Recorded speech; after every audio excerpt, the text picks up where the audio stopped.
যে ব্যক্তি শিরক করবে জান্নাত তার জন্য হারাম হয়ে যাবে।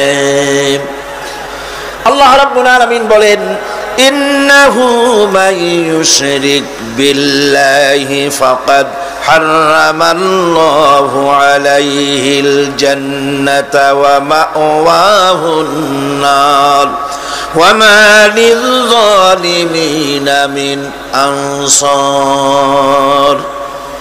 যে ব্যক্তি আল্লাহ পাকের সঙ্গে যে কেউ হোক না কেন আল্লাহর সাথে যে শিরক করবে, আল্লাহ রাব্বুল আলামিন তার জন্য জান্নাতকে হারাম করে দিবেন। নাউযুবিল্লাহ পড়ে। তাকে আল্লাহ পাক জাহান্নাম দিবেন। কোথায় দিবেন? জাহান্নামের মধ্যে আল্লাহ পাক তাকে প্রবেশ করাবেন। সুতরাং এই শিরক হচ্ছে ক্ষমার অযোগ্য। আল্লাহ পাক শিরকের গুনাহ কখনো ক্ষমা করবেন না, একথা যেন আমাদের সকলেরই মনে থাকে। আল্লাহ ব্যতীত অন্য কাউকে ডাকা, কারো কাছে ফরিয়াদ করা, আল্লাহর সমকক্ষ মনে করা সম্পূর্ণরূপে শিরক। আল্লাহ পাক বলছেন, ওয়ালা তাদউ মিন দুনিল্লাহি মা লা ইয়ানফাউকা ওয়ালা ইয়াদুররুকা ফাইন ফাআলতা ফাইন্নাকা ইযাম মিনাল যালিমিন। আল্লাহকে ছেড়ে এমন কোন সত্তা কি দেখো না যারা তোমার কোনো উপকার করতে পারে না, তোমার কোনো ক্ষতিও করতে পারে না, তোমার কোনো উপকারও করতে পারে না। এগুলি যেমন মূর্তি পূজার ব্যাপারে বলা হয়েছে, এগুলি ঠিক তেমন দুনিয়ার ভালো মন্দ সবটাই হচ্ছে আল্লাহ রাব্বুল আলামিনের হচ্ছেন এর মালিক। সুতরাং ভালো মন্দ সবটার জন্য হাত পাততে হবে কেবলমাত্র কার কাছে? আল্লাহ পাকের কাছে। জোরে বলেন, কার কাছে? দেখুন আল্লাহ পাক তার রাসূলকে কি কথা বলছেন। আল্লাহ রাব্বুল আলামিন তার হাবিবকে বলছেন, ওয়াইয়ামসাসকাল্লাহু বিদুররিন ফালা কাশিফা লাহু ইল্লা হুয়া। আল্লাহ রাব্বুল আলামিন তিনি যদি তোমাকে কোনো বিপদ দেন তাহলে পৃথিবীর এমন কেউ নাই যে সে বিপদ থেকে তোমাকে রক্ষা করতে পারে বা ঠেকাতে পারে। ওয়াইয়ুরিদকা বিখাইরিন ফালা রাদ্দা লিফাদলি। আর যদি আল্লাহ পাক আপনার কোনো ভালো করতে চান, উপকার করতে চান, তার থেকে সেই উপকার থেকে আপনাকে কেউ ফিরায় রাখতে পারবে না। তার মানে হলো আপনাকে যদি আল্লাহ ক্ষতি করতে চান তা কেউ সেই ক্ষতি থেকে বাঁচাতে পারবেন না, আর যদি উপকার করতেও চান তাও কেউ ঠেকাতে পারবে না। ভালো মন্দ যেটাই হোক সবটার মালিক হতেছেন আল্লাহ পাক। কে মালিক? আল্লাহ সুবহানাহু ওয়া তাআলা। এই কথাগুলি আমাদের কলিজার মধ্যে বদ্ধমূল হতে হবে। আমি এগুলি প্রায় প্রতি বছরই শিরকের ব্যাপারে কিছু না কিছু কথা বলি। তার কারণ হচ্ছে মূল আকীদা হচ্ছে আমাদের তাওহীদ। তাওহীদের উপরে প্রতিষ্ঠিত হতে হবে। একটা বিল্ডিং তৈরি করবেন, বিল্ডিংটার স্থায়িত্ব নির্ভর করবে আপনার সিমেন্ট ভেজাল কিনা। সিমেন্টের চাইতে যদি বালু বেশি দেন, পরিমাপের চাইতে যদি সিমেন্ট কম হয় বালু বেশি হয়, অথবা বালু সিমেন্টে যদি মাটি মিশানো থাকে, এ দিয়ে যদি কোনো বিল্ডিং তৈরি হয়, সামান্য ভূমিকম্প বা জোরে বাতাস আসলেই বিল্ডিংটা কাত হয়ে পড়ে যাবে, ঠিক কিনা? একটা বিল্ডিং টিকে থাকে তার ফাউন্ডেশনের উপরে, কিছুর উপরে টেকে, ফাউন্ডেশনের উপরে টেকে। অনুরূপভাবে ইবাদতের ফাউন্ডেশন, মুসলমানের ইমানের ফাউন্ডেশন তার তাওহীদের উপরে। তাওহীদ যত মজবুত, ইমান তত মজবুত, আকীদা তত মজবুত। আর এখানে যার অসুবিধা হয়ে যাবে, নড়বড়ে হয়ে যাবে, এই ইমান রূপ, ইবাদত রূপ, তাওহীদ রূপ এই ইমারত টিকতে পারবে না। সেই জন্য শিরক থেকে সম্পূর্ণরূপে আমাদেরকে বাঁচতে হবে। বন্ধুগণ, আমাদের দেশে মানুষেরা শিরকের মধ্যে বেশি মুবতালা হয়, বেদাতের ভিতরে বেশি পরিমাণ মুবতালা হয়। আর এক শ্রেণীর তথাকথিত আলেম এই শিরক এবং বেদাতের ব্যাপারে ওয়াজ করে জনগণকে উদ্বুদ্ধ করে তা করার জন্য। আমাদের দেশে বহুত মাজার আছে, যে মাজারগুলিকে গোসল করানো হয়, মাজার গোসল করানো হয়। আমি কি কোনো বানাইয়া কথা বলি না? এর বাস্তবতা আছে। মাজার গোসল করানো হবে, পীর সাহেবকেও গোসল করানো হবে, পত্রিকায় দিয়ে দেয়, পোস্টার ছাপানো হয়, হ্যান্ডবিল ছাপানো হয়, হাজার হাজার টাকা খরচ করে প্রচার করে লোকদেরকে দাওয়াত দেওয়া হয়। কবর ধোয়া পানি পীর সাহেবের গোসল করানো পানি, পীর সাহেবের গোসল করাইলো, এই পানি শরীরের কত জায়গা ধুয়ে আসলো, সেই পানি বোতলে ভরে 5 টাকা করে কিনে কিনে লোকেরা খায়। নাউযুবিল্লাহ। এরপরেও ইমানের দাবি কি করে করবে মুসলমান? দুর্ভাগ্য এই মুসলমানের। গোসল শরীফ, নরজ শরীফ, তারপরে খসরজে কি সানাসুর নাকি খসরজ শরীফ, কি নাম হাবিজাবি বানাইছে আল্লাহই জানে। এখানেই শেষ নয়, হযরতে বড় পীর আব্দুল কাদের জিলানী রাহমাতুল্লাহ আলাইহি, আল্লাহর জবরদস্ত ওলি, সৈয়দ, অত্যন্ত উচ্চ মানের আলেম, তার সম্পর্কে এক শ্রেণীর আলেম নামধারী লোকেরা তাকে আল্লাহর কাছে পৌঁছায় দিয়েছে, আল্লাহর সমকক্ষ করে দিয়েছে। তাকে দস্তগীর বলা হচ্ছে। কিসের দস্তগীর? তো বলে যে মেরাজের রাত্রে রাসূল করিম সাল্লাল্লাহু আলাইহি ওয়াসাল্লাম নাকি কোন জায়গায় আছাড় খাইছিলেন, আর উনি গিয়া তার হাত ধরেছেন, এই জন্য বলা হচ্ছে দস্তগীর। তিনি তার হাত ধরে তাকে ঠিক করে দিয়েছেন। আবার আরশে তিনি উঠতে পারছিলেন না, সেই জন্য পীর সাহেবের কাঁধের উপরে পা রেখে হুজুর সাল্লাল্লাহু আলাইহি ওয়াসাল্লাম আরশে উঠছে। আল্লাহর সিঁড়ির এত অভাব হয়েছে, এই দুনিয়া থেকে নিতে পারলেন, মহাশূন্য পাড়ি দিয়ে, ল অফ গ্রাভিটেশন পাড়ি দিয়ে আরশে আজিম পর্যন্ত, সিদরাতুল মুনতাহা পর্যন্ত নিলেন, আর ওইখানে বড় পীর সাহেবকে লাগলো তার কাঁধের উপরে পা দিয়ে তিনি উঠবেন। আহা, এর চাইতে বিদআত, এর চাইতে বাজে কথা মুসলমানদের জন্য আর কি হতে পারে? দুর্ভাগ্য এই জাতির, এই সব আলেম নামের কলঙ্ক, যারা নাকি বড় পীর সাহেবের নামে ওয়াজ করে করে বলেন, তার নামে দরুদ বানাইছে, তার নামে বলে ইয়া আব্দুল কাদের জিলানী শাইয়ান লিল্লাহ, জোরে কোন নাউযুবিল্লাহ। বলা হয় হে বড় পীর সাহেব, আপনি আল্লাহর রাস্তায় আমাদের কিছু দেন। আরে মিয়া সাহেব, আব্দুল কাদের জিলানী রহমতুল্লাহ আলাইহি যা পেয়েছেন আল্লাহর কাছ থেকে পেয়েছেন, তার দেওয়ার কিচ্ছু নয়। যা দিবেন আপনাকে আমাকে আল্লাহ পাক দিবেন। ইয়া গাউস আগিসনি বলা জায়েজ নাই, ইয়া গাউস আগিসনি বলতে হবে আল্লাহ পাককে। গাউস কে? আল্লাহ পাক, তাকে বলতে হবে ইয়া গাউস আগিসনি, আয় আল্লাহ পাক তুমি আমাকে সাহায্য করো। সাহায্য করতে পারেন আল্লাহ পাক। বড় পীর সাহেবকে ইয়া গাউস আগিসনি বলা যাবে না। গাউসুল আজম, এই ডিগ্রি, এই খেতাব বিদআত পন্থীদের বানানো খেতাব। গাউসুল আজম কোন মানুষ হতে পারে না, পারে না, পারে না। গাউসে আজম, গাউসে আজম শুধুমাত্র আল্লাহ রাব্বুল আলামিন। গাউসে আজম কে? আল্লাহ রাব্বুল আলামিন, যিনি মানুষের ফরিয়াদ শোনেন, যিনি মানুষের ফরিয়াদ শোনেন, তিনি হচ্ছেন আল্লাহ পাক। বড় পীর সাহেবকে আমরা শ্রদ্ধা করি, কিন্তু সেই শ্রদ্ধার অর্থ এই নয় যে নবীদের চাইতে তিনি বড়, তিনি রাসূলের চাইতে বড়, তার নামে দরুদ শরীফ বানাইতে হবে, জায়েজ নাই। আশা করি এই সব কথা আপনাদের মনে থাকবে। কি সব কথা তার জীবনী বানাইছে, তার মধ্যে লিখেছেন বড় পীর সাহেবের মা যখন, বড় পীর সাহেব মায়ের পেটে ছিলেন, তখন এক ফকির তার বাড়িতে আসছে। ফকিরকে তিনি ভিক্ষা দিতে বেরিয়েছেন মা, ওই সময় ভিক্ষুক বড় পীর সাহেবের মায়ের উপরে হাত দিতে গিয়েছিল। তখন পীর সাহেব মায়ের পেটের থেকে বাঘের মতো বেরিয়ে সেই ফকিরকে ঘাড় মটকায় দিল। বাজে কথা, কোন ফকির বড় পীর সাহেবের মায়ের গায়ে হাত দেয় নাই, বাজে কথা। তারপরে তিনি মরা মানুষ জিন্দা করেছেন, খড়ম পাঠাইয়া কারে পিটাইছে, বদনা মারছে, আর এক বাড়ি যাইয়া সেই বদনা দিয়ে পিটাইয়া মাথা ফাটাই দিছে, বাজে কথা। মরা মানুষ জিন্দা করেছেন। সুতরাং এই সমস্ত বাজে কথা কান দেওয়ার কোনো কারণ নাই। ওলিউল্লাহদের কেরামত হক, সন্দেহ নাই, কিন্তু সেই কেরামত মুজিজাকে পার হতে পারবে না। কোন মুজিজা আল্লাহর কুদরতকে পার করতে পারবে না। সেই জন্য আমি কথাটা ক্লিয়ার করে দিতে চাই, নফল সুন্নতের উপরে যেতে পারবে না, সুন্নত ওয়াজিবের উপরে যেতে পারবে না, ওয়াজিব ফরজের উপরে যেতে পারবে না, ঠিক কিনা? আলেম ওলামা এর মর্যাদা, পীর আলেম ওলামাদের মর্যাদা হচ্ছে তাদের মর্যাদায় তারা আছেন। এদের মর্যাদা যত বড় পীর হোক, যত বড় আলেম হোক, সাহাবীদের সমকক্ষ হতে পারবে না, পারবে না, পারবে না। সাহাবায়ে কেরাম রিদওয়ানুল্লাহি তাআলা আলাইহিম আজমাইন, গোটা পৃথিবীর, কান খুলে শুনুন, গোটা পৃথিবীর সমস্ত আলেম, সমস্ত পীর, সমস্ত বুজুর্গ সব যদি এক করা হয়, একজন সাহাবীর জুতার তলার ধুলাও হবে না। যাদের উপরে আল্লাহ সন্তুষ্ট, আর আল্লাহ যাদের উপরে সন্তুষ্ট তারাই হচ্ছেন সাহাবায়ে কেরাম রিদওয়ানুল্লাহ তাআলা আলাইহিম আজমাইন।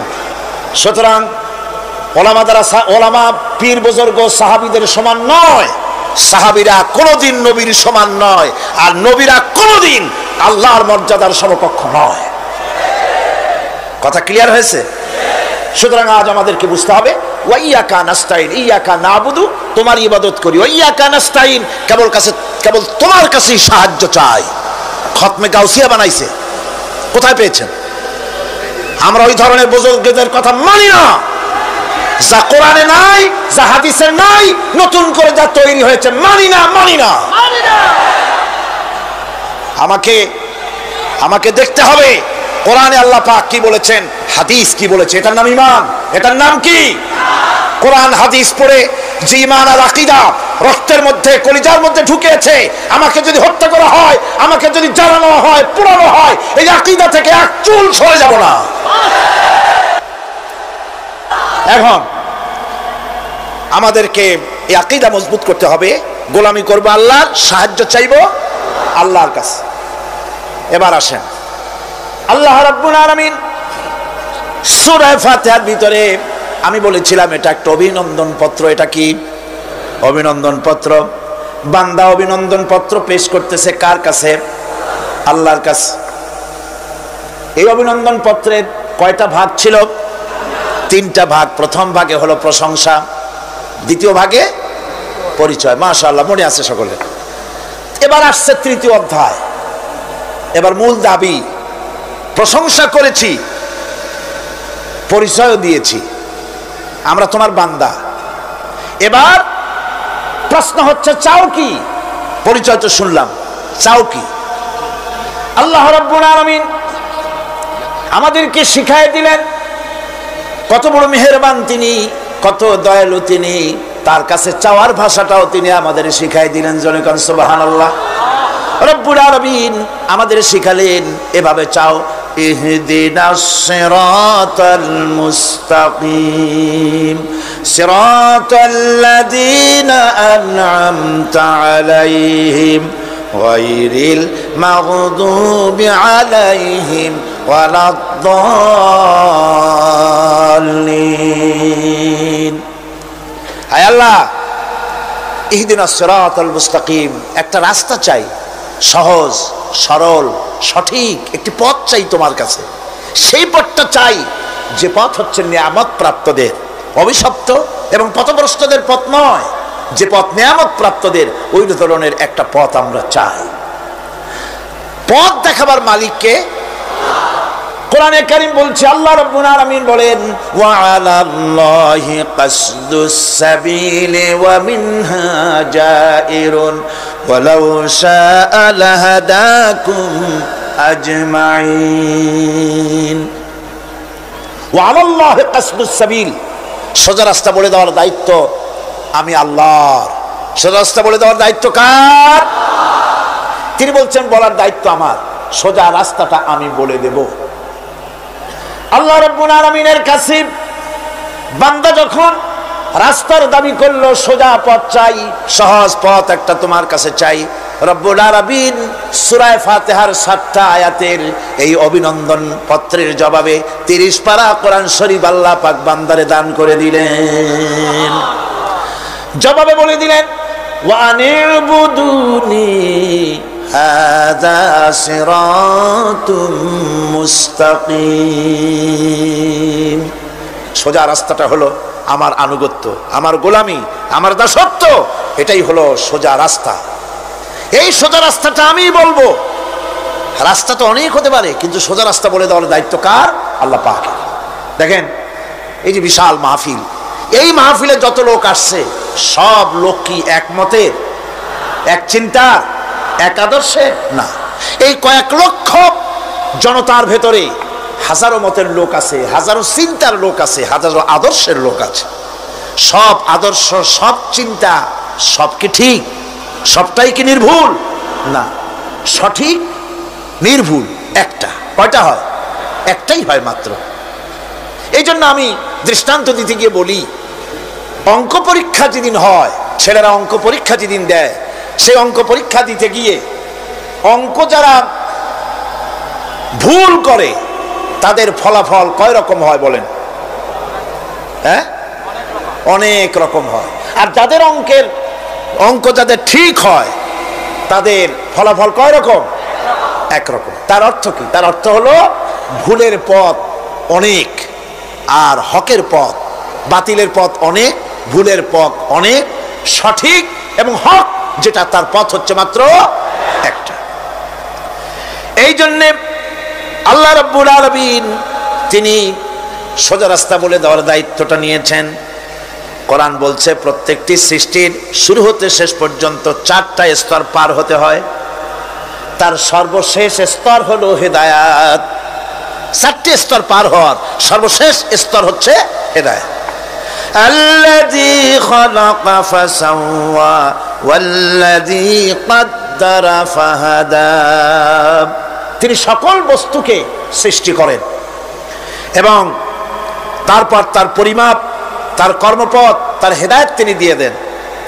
তার মানে হচ্ছে তিনি সৃষ্টি করেন, সামঞ্জস্য রাখেন, পরিমাপটা ঠিক করেন এবং পথের নির্দেশ দেন। সৃষ্টি করেই ছেড়ে দেন না, তার হেদায়েত দিয়ে দেন, তার পরিমাপটা ঠিক করেন, সামঞ্জস্য করেন। কিরকম? দেখুন, আপনি যখন দাঁড়ান তখন আপনার পায়ের উপরে হাঁটু থেকে হাঁটুর নিচের যে অংশটা পা পর্যন্ত, ওইটাকে কি কয়? পা, নলা। এই তো ঠিক বলছেন, নলা। আপনারা আমাকে সাহায্য করবেন যেখানে আমি আটকে যাই।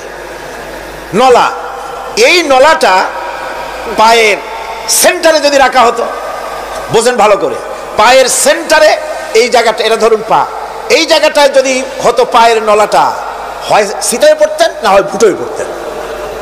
আল্লাহ পাক বলছেন শুধু সৃষ্টি করি না, সামঞ্জস্য এবং পরিমাপ ঠিক করি। মাপ মতো পাটা সামনে গোড়ালির কাছে নলাটা বসায় দেওয়া হয়েছে যাতে আপনি সিটো না হন, বুটো হয়ে না পড়েন। সুবহানাল্লাহ কইতে ইচ্ছা করে না?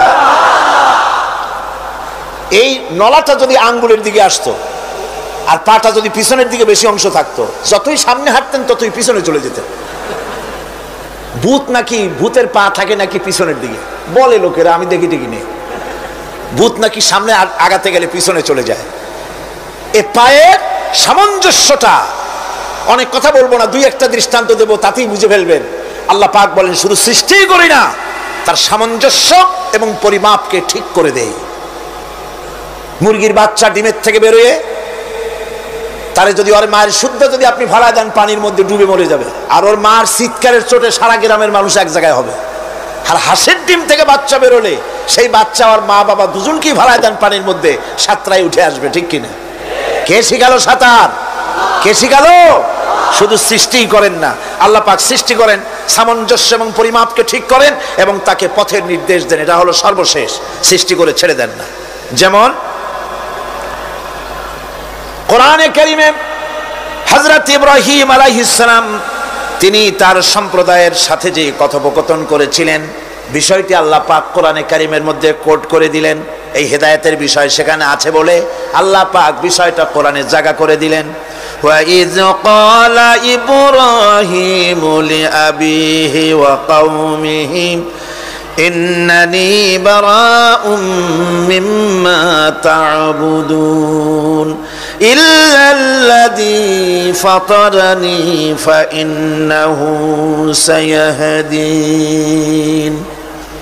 ইব্রাহিম আলাইহিস সালাম তার পিতা এবং তার গোত্রকে বললেন, তার সম্প্রদায়ের লোকদেরকে, নিঃসন্দেহে আমি মুক্ত, আমি পবিত্র।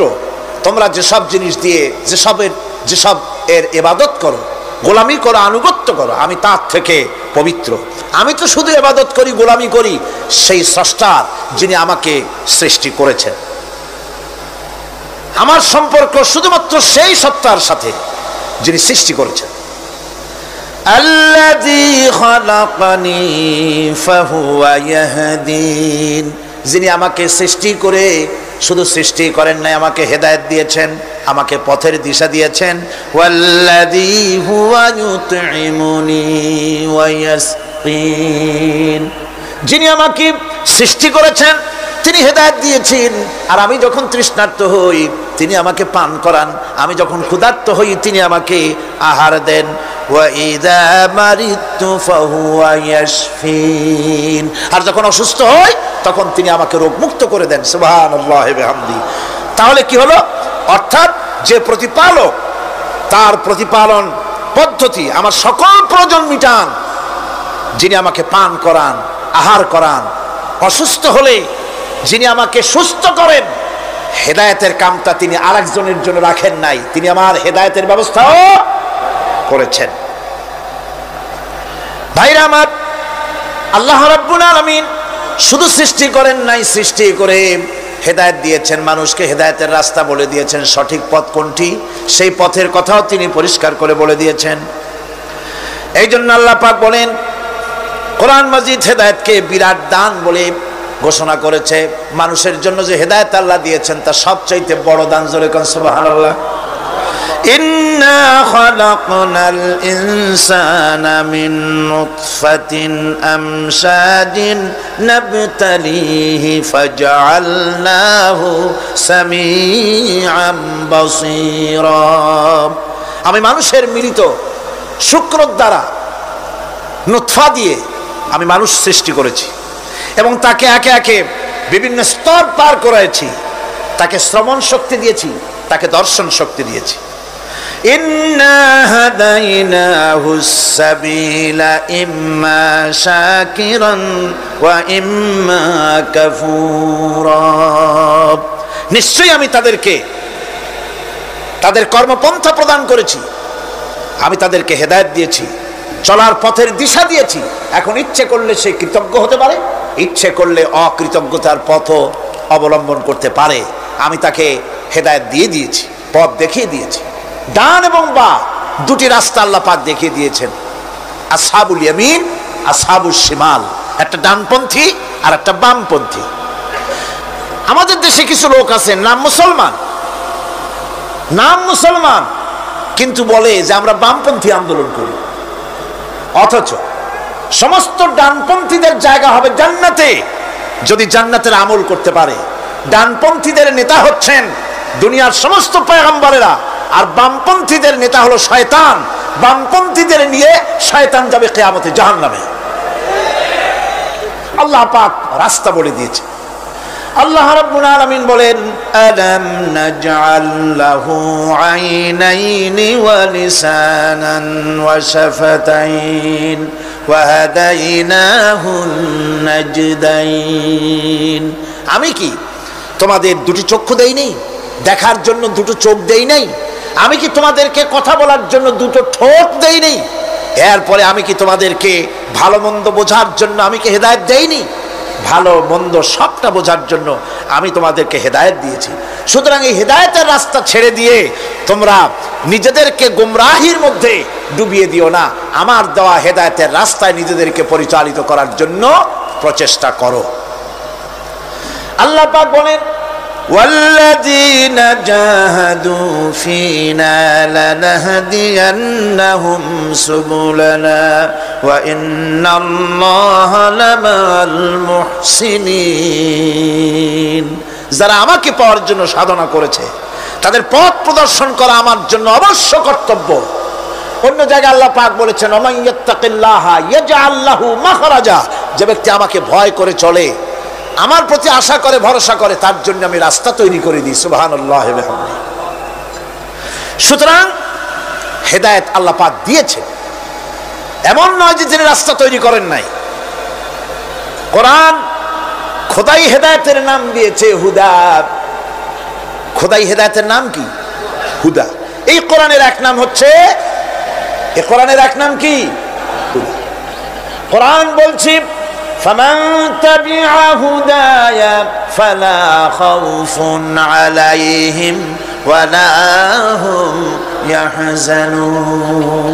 আমার এই কোরআন, এই হেদায়েত যারা মানবে, এটাকে যারা অনুসরণ করে চলবে, এটার আইন কানুন যারা মেনে চলবে, ওদের জন্য কোনো ভয় নাই, কোনো চিন্তাও নাই, কোনো ভয় নাই, কোনো চিন্তা নাই যারা এই কোরআনের হেদায়েতকে মেনে চলবে। আল্লাহর হেদায়েত হলো সবচেয়ে বড় হেদায়েত। আল্লাহ পাক বলছেন, কুল ইন্না হুদাল্লাহি হুয়াল হুদা ওয়া উমিরনা লিনুসলিমা লিরাব্বিল আলামিন। হে রাসূল, আপনি বলুন আল্লাহর হেদায়েত হলো সবচেয়ে বড় হেদায়েত। অর্থাৎ আল্লাহ যে রাস্তা দিয়েছেন, আল্লাহ যে কোরআন দিয়েছেন, এর থেকে বড় হেদায়েত মানুষের জন্য আর কিছু হতে পারে না। আল্লাহ পাক বলেন, ওয়ালান তারদা আনকাল ইয়াহুদু ওয়ালান নাসারা হাত্তা তাত্তাবিআ মিল্লাতাহুম কুল ইন্না হুদাল্লাহি হুয়াল হুদা। স্মরণ রাখুন হে নবী, ইহুদিরা খ্রিস্টানেরা কিছুতেই আপনার প্রতি খুশি হবে না যতক্ষণ পর্যন্ত আপনি ইহুদি হবেন অথবা খ্রিস্টান হবেন। ওরা কোনোদিন মুসলমানদের উপরে রাজি হবে না, খুশি হবে না। মনে রাখতে হবে, একমাত্র সঠিক পথ ইহুদিদের পথ সঠিক নয়, নাসারাদের পথ সঠিক নয়। আসল পথ হলো আল্লাহ পাকের পথ। কার পথ আসল?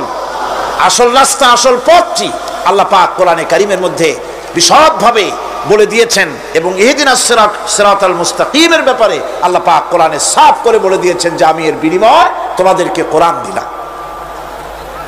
বস্তুত ইহদিনাস সিরাতাল মুস্তাকিম এর জবাব হলো ওয়া ইন্নাল্লাহা রাব্বি ওয়া রাব্বুকুম ফা'বুদুহু হাযা সিরাতুম মুস্তাকিম। নিঃসন্দেহে আল্লাহ তোমাদের এবং আমাদের রব, আর সুতরাং তারই উপাসনা করতে হবে। এটাই দ্বীনের সরল পথ, আর এটা কোনো নতুন পথ নয়। আল্লাহ যে পথটা দিয়েছেন রাসূল করিম সাল্লাল্লাহু আলাইহি ওয়াসাল্লামের মাধ্যমে, সেটা কি কোনো নতুন পথ? না। কোরআন বলছে এটা নতুন পথ নয়। শারা'a লাকুম মিনাদ দীন মা ওয়াসসা বিহি নূহান ওয়াল্লাযী আওহাইনা ইলাইকা ওয়া মা ওয়াসাইনা বিহি ইব্রাহিমা ওয়া মূসা ওয়া ঈসা আন আকিমুদ দীন ওয়া লা তাতাফাররাকু ফীহি।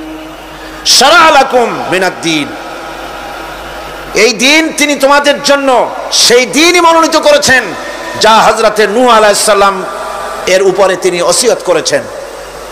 যা ওসিয়ত করা হয়েছিল, নসিহত করা হয়েছিল হযরতে নূহ আলাইহিস সালামের প্রতি, তিনি মনোনীত করেছিলেন হযরত নূহ আলাইহিস সালামকে এই দ্বীনকে প্রচার করার জন্য। আর যার উপরে চলার জন্য হযরত ইব্রাহিম, হযরতে মূসা, হযরত ঈসাকে নির্দেশ করা হয়েছিল। তাদের সকলের শিক্ষাই ছিল একটা, যে আল্লাহ পাকের দ্বীনকে প্রতিষ্ঠা করো, আর এই ব্যাপারে কোন রকমই নিজেদের মধ্যে পার্থক্য, মত পার্থক্যের সৃষ্টি করো না। এখন কথাটা আরো ক্লিয়ার করে দেই। ইহদিনাস সিরাতাল মুস্তাকিম চাইছিলাম আল্লাহ আমাদেরকে একটা সহজ রাস্তা দাও। সেই সহজ রাস্তা বলে দেওয়ার জন্য এসেছে কোরআন। সেই সহজ রাস্তা বলে দেওয়ার জন্য কি এসেছে? যারা বলেন কি? এই কোরআনে কারীম যদি প্রতিষ্ঠিত করা যায় সমাজে, রাষ্ট্রে, ব্যক্তিতে, পরিবারে, কোরআন যদি প্রতিষ্ঠিত করা যায়, তাহলেই মানুষেরা সহজ সরল পথ পাবে। নইলে সহজ সরল পথ পৃথিবীতে আর কারো কাছে নাই। যা আছে সবটা কার কাছে? কোরআনে কারীমের কাছে। এরপরে আমরা বলি সিরাতাল্লাযীনা আন'আমতা আলাইহিম গায়রিল মাগদুবি আলাইহিম ওয়ালাদ-দাল্লিন। রাস্তার থেকে মানুষেরা মাঠের ভিতরে নামার চেষ্টা করছেন, কিন্তু মানুষকে কষ্ট দেওয়া ছাড়া আর কিছুই হবে না। আমি অনুরোধ করছি, রাস্তা থেকে লোকেরা মাহফিলের ভেতরে ঢোকার চেষ্টা করবেন না। বিরাট রকমের ব্যাঘাত সৃষ্টি হবে। সকলে বসে পড়ুন, যিনি যে জায়গায় আছেন সেখানে বসুন, চাপ সৃষ্টি করবেন না, বসুন। আপনারা দাঁড়ালে আরো বিশৃঙ্খলার সৃষ্টি হবে কোরআনের মাহফিল। খবরদার বেয়াদবি করবেন না, কেউ দাঁড়াবেন না। যারা দাঁড়িয়েছেন বসেন, আর জোরে সরে জিকির করেন লা ইলাহা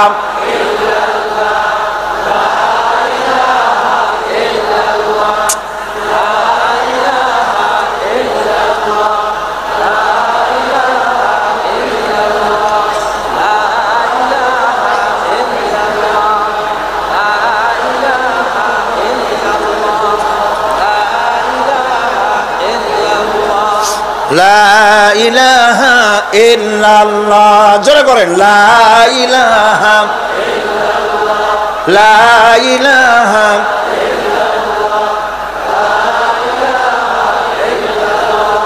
লা ইলাহা ইল্লাল্লাহ মুহাম্মাদুর রাসূলুল্লাহ।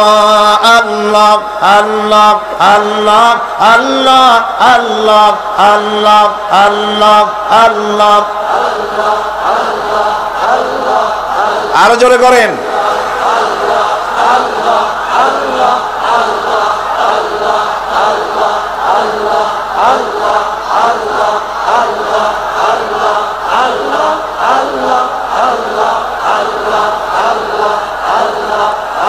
লা ইলাহা ইল্লাল্লাহ মুহাম্মাদুর রাসূলুল্লাহ।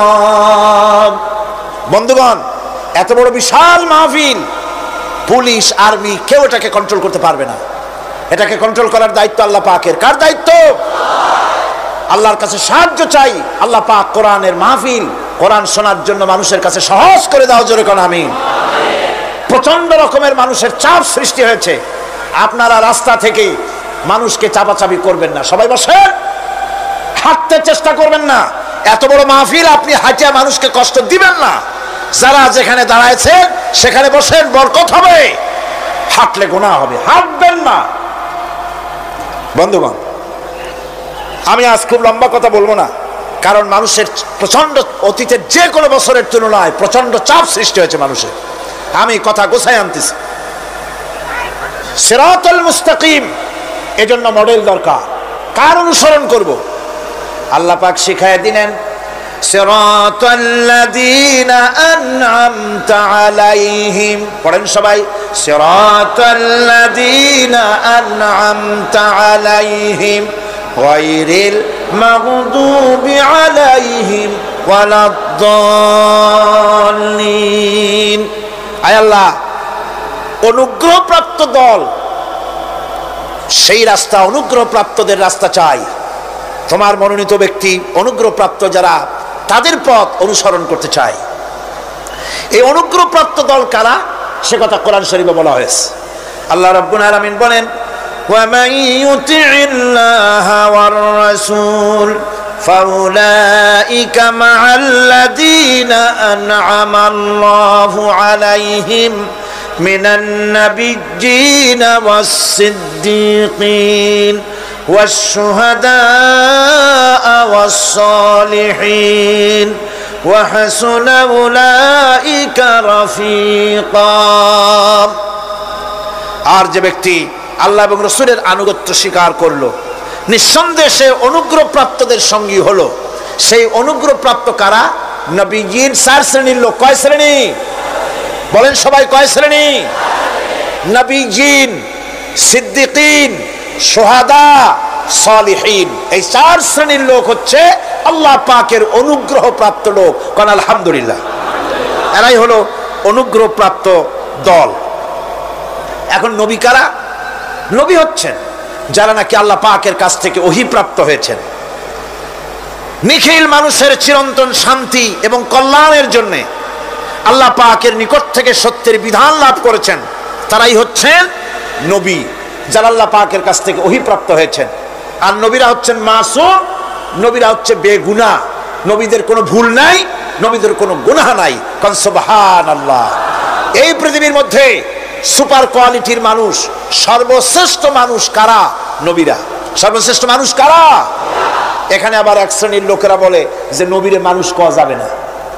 আছেন এমন লোক, নবীরে মানুষ কওয়া যাবে না। কেন?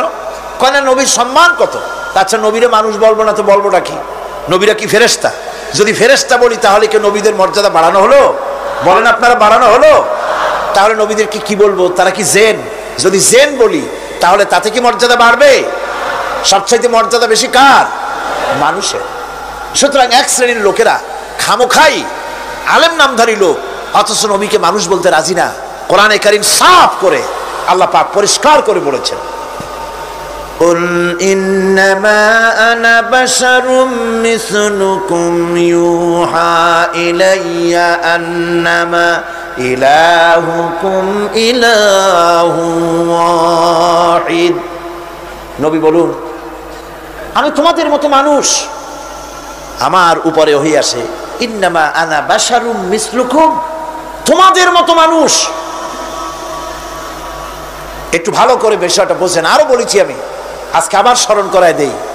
আল্লাহ শিখাই দিচ্ছেন, বলুন আমি তোমাদের মতো মানুষ, ফেরেশতা নই, জিন নই, আমার কাছে ওহী আসে। পার্থক্য এখানে।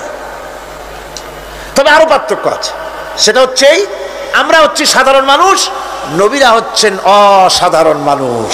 সুবহানাল্লাহ। আমরা হচ্ছি মানব, রাসূল আল্লাহর পয়গম্বররা হচ্ছেন মহামানব। কথা বুঝে আসছে? তার মানে হলো আমরা সাধারণ মানুষ। সাধারণ মানুষেরা গুনাহ করতে পারে, ভুল করতে পারে, সব রকমের গুনাহ করতে পারে। নবীরা কোনো গুনাহ করতে পারেন না। আল্লাহ পাক তাদের দিয়ে গুনাহ করান না। আল্লাহ পাক ফেরেশতা দিয়ে, আপন কুদরত দিয়ে নবীদেরকে হেফাজত করেন। সুবহানাল্লাহ। সুতরাং এই কথা বিশ্বাস করতে হবে, সমস্ত নবীরা হচ্ছেন মানুষ।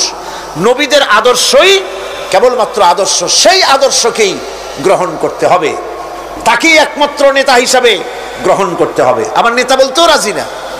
মুশকিল কি এক জায়গায়? কয় যে নেতা বলা যাবে না। কেন? কয় যে ওই যে মানুষেরা বলে, স্লোগান দেয়, আমার নেতা, তোমার নেতা, অমুক তমুক, হেন তেন, তো এগুলির সাথে নবীরে মিশানো এটা ঠিক না। আচ্ছা, নবীরে নেতা কব না, কবটা কি? নবী কি হয় নেতা হবে, না হয় অনুসারী হবে, এর বাইরে তো কিছুই নাই। হয় ইমাম, না হয় মুক্তাদি। বাইরে কি? বাইরে তো নাই কিছু। সুতরাং নবী কি মুক্তাদি হবে? নবী কি অনুসারী হবে? নিশ্চয়ই হাজার বার নবী হচ্ছেন ইমাম, নবী হচ্ছেন নেতা। আমরা যখন আরবিতে বলি, ওনারা নিজেরাও আরবিতে বলেন, তখন কোনো আপত্তি হয় না।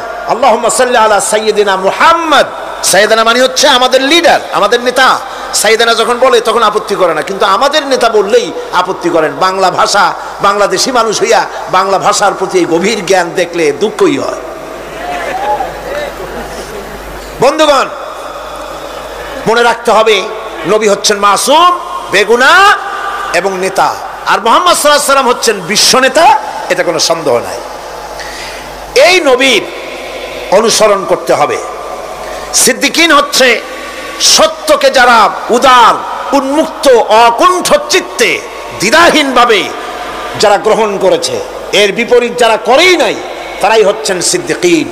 হযরতে, যেমন একটা দৃষ্টান্ত, হযরতে আবু বকর সিদ্দিক রাদিয়াল্লাহু তাআলা আনহু, মেরাজ থেকে হুজুর ফিরে এসেছেন সকালবেলায়, ফজরের নামাজ পড়ে বসেছেন কাবা শরীফে, তিনি বসে আছেন। তো তখন আবু জাহেল এসে বলছে, মুহাম্মদ সাল্লাল্লাহু আলাইহি ওয়াসাল্লাম, প্রত্যেক দিনই তো নতুন নতুন কথা কও, আজকে কোনো নতুন কথা আছে? হুজুর বললেন, হ্যাঁ নতুন কথা আছে। কি? বলে, এই তো শেষ রাত্রে জিবরাইল আসছিল, আমারে নিয়ে গেল বাইতুল মুকাদ্দাসে, জেরুজালেমে গিয়ে নামাজ পড়লাম, ওইখান থেকে মহাকাশ পাড়ি দিলাম, 7 আকাশ পাড়ি দিলাম, সিদরাতুল মুনতাহা গেলাম, আরশে আজিম ভ্রমণ করলাম, আল্লাহর সাথে কথা কইলাম, জান্নাত জাহান্নাম দেখলাম, তারপরে আবার এই আয়েশা নামাজ পড়িয়া তোমাদের সাথে কথা বলতেছি। আবু জাহেল কয় যে, খাইস, যাও, মাথাটা একটু ভালো ছিল, এখন তাও সর্বনাশ হয়ে গেছে। কয়, মুহাম্মদ সাল্লাল্লাহু আলাইহি ওয়াসাল্লাম, তুমি যা বললা এই কথাটা আমি কি হুবহু মানুষের কাছে বলবো? হুজুর বলছেন, অবশ্যই বলো গিয়ে। আবু জাহেল চিন্তা করলো, দিস ইজ দ্য মোমেন্ট, এটাই হলো আসল সুযোগ পেয়ে গেছে মানুষকে বিভ্রান্ত করার জন্য। সবার আগে ছুটে চললো হযরত আবু বকর রাদিয়াল্লাহু তাআলা আনহুর বাড়িতে, যে বলছেন, আবু বকর শুনেছো? বলে, কি? মুহাম্মদ সাল্লাল্লাহু আলাইহি ওয়াসাল্লাম এই রকমের কথা বললো, বেচারার মাথাটা যাও ভালো ছিল, শেষ। হুজুর বলছেন, আবু জাহেল, আমার রাসূল কি এরকম বলেছেন? আবু জাহেল বলছে, আমার নিজ কানে শুনে আসলাম, এখনো তিনি সেখানে বসা। হযরত আবু বকর বলেন, আবু জাহেল, আমার আল্লাহর নবী তিনি যদি এরকম কথা বলে থাকেন, তাহলে আমি কোনো সন্দেহ পোষণ করি না, অবশ্যই আল্লাহ রাব্বুল আলামিনের হাবিব যা বলেছেন তা সত্য। হযরত আবু বকর রাদিয়াল্লাহু তাআলা আনহু মসজিদে হারামে আসলেন, হুজুরকে জিজ্ঞেস করলেন, হুজুর, আবু জাহেল আমাকে এইসব কথা বললো, এগুলি কি ঠিক? হুজুর বললেন, হ্যাঁ। তিনি ঘটনা বয়ান করলেন। হযরত আবু বকর বললেন, হে রাসূল, আপনি যা বলেছেন সত্য বলেছেন, আপনার মেরাজ ঠিক হয়েছে, সঠিক হয়েছে, সন্দেহ নাই। হুজুর বলেন, আবু বকর, তুমি তো শুধু আবু বকর নাও, তুমি সিদ্দিক। সত্যকে যারা অকুণ্ঠ চিত্তে, অকুণ্ঠ চিত্তে দ্বিধাহীনভাবে যারা সত্যের সামনে মাথা নত করেছে, গ্রহণ করে নিয়েছে, দ্বিমত পোষণ করে নাই, কোন রকমের দুষ্ট বুদ্ধির আশ্রয় গ্রহণ করেনি, উল্টাপাল্টা করেনি, এই সমস্ত মানুষেরই হলো সিদ্দিক। আর এদের দলকেই সিদ্দিকিন বলা হয়। তাহলে নবীয়িন, সিদ্দিকিন, এনারা হচ্ছেন নেয়ামত প্রাপ্ত। 3 নম্বরে হচ্ছে শুহাদা, সত্যকে যারা যারা সত্যের সাক্ষী দিয়েছে, সত্যের সাক্ষ্যদাতা। সত্য হচ্ছে ইসলাম। সত্য কি? ইসলাম। সত্য হচ্ছে আল্লাহ, সত্য হচ্ছে নবী, সত্য হচ্ছে কোরআন, সত্য হচ্ছে হাদিস। এই মহাসত্যকে যারা স্বীকৃতি দিয়েছে, নিজেদের কথা দিয়ে, কাজ দিয়ে, ধন দিয়ে, সম্পদ দিয়ে, এমনকি নিজের জীবনটা এই রাস্তায় বিলিয়ে দিয়ে মহাসত্যের চিরস্থায়ী সাক্ষী দিয়ে দুনিয়া থেকে যারা বিদায় হলেন, ওনারা হচ্ছেন শহীদ। আজ রাস্তাঘাটে শহীদ হয়, যার তার নামের আগে শহীদ বসায় দেয়। শহীদ এত সোজা জিনিস নয়। আল্লাহর রাস্তায়, ধর্মের জন্য, ইসলামের জন্য, আল্লাহর জন্য, কোরআনের জন্য, রাসূলের জন্য যারা জীবন দেন, তারাই হচ্ছে শহীদ। এই শহীদদের মর্যাদা আল্লাহ রাব্বুল আলামিন এত বেশি মর্যাদা দান করেছেন। শহীদদের মর্যাদা আল্লাহ পাক দিয়েছেন, কিয়ামতের দিন শহীদদেরই কোনো বিচার করা হবে না। আল্লাহ রাব্বুল আলামিন শহীদদেরকে বিনা বিচারে জান্নাত দিয়ে দিবেন। শহীদের বিশাল মর্যাদা, বিরাট মর্যাদা। এই শহীদ শাহাদাতের তামান্না প্রত্যেক মুসলমানের ভিতরে থাকতে হবে। হুজুর বলেছেন, শহীদি মওতের যন্ত্রণা পিঁপড়ায় কাটার যন্ত্রণার চাইতে বেশি কিছু নয়। শাহাদাত হচ্ছে এপারে মওত আর ওপারে আল্লাহর সঙ্গে দেখা হয়ে যাবে। শহীদি মওত হচ্ছে আল্লাহর সঙ্গে দেখা করার একটা সেতু বন্ধন, একটি সেতু, একটি ব্রিজ, একটা পুল, একটা সাঁকো। এপারে দুনিয়া, ওপারে আল্লাহ পাকের সঙ্গে দেখা হবে। সুবহানাল্লাহ। ভাইরা, ইসলামের জন্য যারা জীবন দিলেন, যারা শাহাদাত বরণ করলেন, তারা জাতির সম্মানের পাত্র। সেই সম্মান, সেই মর্যাদা আল্লাহ রাব্বুল আলামিন শহীদদের প্রদান করেছেন। হযরত আব্দুল্লাহ জুলবাজাদাইন, যার কথা বুখারীতে লেখা হয়েছে, সুবহানাল্লাহ। যুবক মানুষ ইসলাম কবুল করেছেন। ইসলাম কবুল করতে গিয়ে বাড়ি ঘর, জায়গা জমি কিছুই ছিল না। ছোট্ট অবস্থায় বাবা মারা গেছে, চাচার ঘরে লালিত পালিত হচ্ছিলেন। এরপরে রাসূলের প্রতি ঈমান আনবেন, চাচার ভয়তে পারেন না। হুজুর হিজরত করলেন। আব্দুল্লাহ, তার নাম ছিল আব্দুল উজ্জা, তিনি চলে গেলেন চাচার কাছে। চাচা গো, মুহাম্মদ সাল্লাল্লাহু আলাইহি ওয়াসাল্লাম আল্লাহর নবী, ব্যাপারে তোমার মত কি? তিনি বলেন, আমারও তো তাই মনে হয়। যদি তাই মনে হয়, তার উপর ঈমান আনবেন কিনা? চাচা বলে, না, কখনো ঈমান আনবো না। ভাতিজা বলতেছেন, চাচাজি, বছরের পর বছর ধরে অপেক্ষা করতেছিলাম, আমি আপনার অধীনে আছি বলে ইসলাম কবুল করতে পারি নাই। আমার ইচ্ছা ছিল আপনি আগে করবেন, তারপরে আপনাকে দেখা দেখি আমি করব। কিন্তু আপনি যখন ইসলাম কবুল করলেন না, আর করবেন না বলে যখন ঘোষণা দিলেন, আপনাকে উপস্থিত রেখে আমি ঘোষণা দিলাম, লা ইলাহা ইল্লাল্লাহু মুহাম্মাদুর রাসূলুল্লাহ। চাচা বলছে, ভাতিজা, এর পরিণাম জানো? কয়, না, জানি না। এর পরিণাম হচ্ছে তুমি আমার বাড়িতে থাকো, আমার বাড়ি ছাড়তে হবে।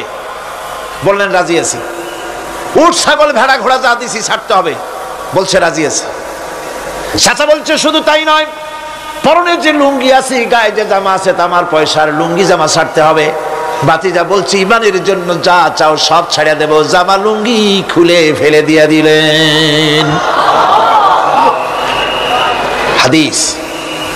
তিনি চলে গেলেন মায়ের কাছে। ওই অবস্থায় মা এই যুবক ছেলেকে উলঙ্গ অবস্থায় দেখে 2 হাত দিয়ে নিজের চোখ চেপে ধরেছেন। বাবা, তোমার এই অবস্থা কেন? ছেলে বলছেন, মা, ঈমান আনার কারণে আমার এই অবস্থা হয়েছে। মা বলে, বাবারে, কি চাও আমার কাছে? আব্দুল উজ্জা বলছে, মা কিচ্ছু চাই না, একটুখানি কাপড় আমারে দাও, আমি বিশ্ব নবী মুহাম্মদ সাল্লাল্লাহু আলাইহি ওয়াসাল্লামের খেদমতে যেতে চাই। মায়ের কাছে পুরানা কম্বল ছিল, কম্বলটা তিনি দিয়ে দিলেন। হযরতে এখনো তো সে মুসলমান হয়নি, ওই কম্বলটা ছিঁড়ে নিয়ে দুই টুকরা করে কম্বলটা পরলেন, আদাটা তাতে করে হাঁটু ঢাকে না, আর একটা কোন রকম গায়ে দিলেন।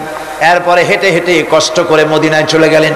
মসজিদে নববীর ভিতরে ঢুকে দরজার কাছে বসা বিশ্বনবী জনাবে মুহাম্মদ রাসূলুল্লাহ সাল্লাল্লাহু আলাইহি ওয়াসাল্লাম মসজিদে নববীতে, যুবক, হাঁটুর উপরে কাপড়, মাথার চুল উস্কো খুস্কো চেহারা, ক্ষুধার্ত চেহারা। হুজুর জিজ্ঞেস করছেন, তুমি কে? তিনি বললেন, আমার নাম আব্দুল উজ্জা, তোমার এই অবস্থা কেন? তিনি বললেন, হুজুর ঈমান আনার জন্য বাড়ি ঘর জায়গা জমিন উট বাছুর সব হারাইছি, এমনকি পরনের লুঙ্গিও আমারে দেয় নাই, মার কম্বলটা ছিঁড়িয়ে এনেছি। নবীজি আসহাবে সুফফার ভিতরেই তাকে বসতে দিলেন, তাকে থাকতে দিলেন, আর বললেন তারে কোরআন শরীফ শিখাবা। আব্দুল উজ্জাকে হুজুর বললেন, তোমার নাম উজ্জা নয়, তোমার নাম আব্দুল্লাহ। হাদিস শরীফে এসেছে আল্লাহর কাছে দুইটা নাম বেশি প্রিয়, একটা হচ্ছে আব্দুল্লাহ আর একটা হচ্ছে আব্দুর রহমান। মুসলমান হলেন, এরপরে আসহাবে সুফফার মধ্যে বসে আছেন, কোরআন শরীফ জোরে জোরে তেলাওয়াত করেন। আসহাবে সুফফা রাসূলের কাছে নালিশ করলেন, অভিযোগ করলেন, হুজুর এই আব্দুল্লাহর কোরআন শরীফ এত জোরে পড়ে, তার চিল্লানির জ্বালায় আমরা বিশ্রাম করতে পারি না। নবীজি বললেন, সাহাবীরা আব্দুল্লাহকে বেশি করে চিল্লাইতে দাও, বাধা দিও না, কারণ তার ঈমান বড় দামের ঈমান হয়েছে, ঈমান আনতে গিয়ে কিছু আনতে পারে নাই, তাকে বাধা দিও না, প্রাণ ভরে চিল্লাইতে দাও, জোরে জোরে পড়তে দাও। ইতিমধ্যে তাবুকের যুদ্ধের রণদামামা বেজে উঠেছে। রোমান সৈন্যরা হুজুরের সঙ্গে যুদ্ধ করবে, জিহাদ করবে, ইসলামকে পরাজিত করার জন্য তারা আক্রমণের প্রস্তুতি নিল। নবীজি রোমানদের সঙ্গে লড়াই হবে বলে সাহাবায়ে কেরামদের কাছে সাহায্য চাইলেন, যার কাছে যা আছে অস্ত্রপাতি জমা করো, টাকা দাও, পয়সা দাও। সবাই মিলে দিতে লাগলেন। দিতে দিতে মহিলারা গলার হার, নাকের ফুল, কানের দুল হুজুরের সামনে স্তূপ হয়ে গেছে, টাকা কড়ি সোনা দানা সব শুদ্ধ। হুজুর বলছেন, সাহাবীরা সবাই তো সব জিনিস দিলে, আমার আবু বকর রে দেখি না কেন? হযরত আবু বকর রাদিয়াল্লাহু তাআলা আনহু একটা পিলারের আড়ালে দাঁড়ানো ছিলেন।